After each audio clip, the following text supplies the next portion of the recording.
Samsam ng mga otoridad ang mahigit 800 milyong pisong halaga ng hinihinalang ilegal na droga na nakasako sa dalampasigan sa baybayin ng Bataan na itinuturing na isa sa pinakamalaking pagkakarecover sa rehiyon ngayong taon. Nakibalita dyan si Patrolwoman Lixen Reyes Sawiran.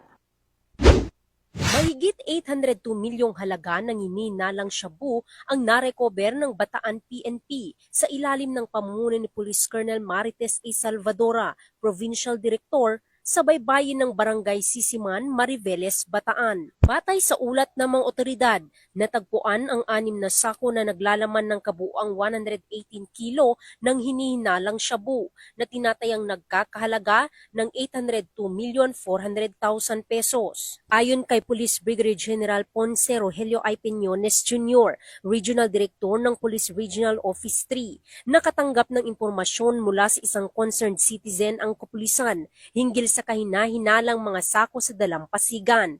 Agad na rumesponde ang mga tauhan ng Mariveles Municipal Police Station at iba pang operatiba at isinagawa ang masusing inspeksyon at dokumentasyon ng ebidensya. Patuloy ang investigasyon upang matukoy ang pinagmulan ng nasabing ilegal na droga at kung sino ang mga posibleng sangkot. Itinuturing ang pagkakasamsam na ito bilang isa sa pinakamalaking drug haul sa rehiyon ngayong taon. Mula dito sa gitnang Luzon, ako ang inyong PNN correspondent, Patrolwoman Lixen Reyes A. Sawiran, alagad ng batas, tagataguyod ng Balitang Pulis.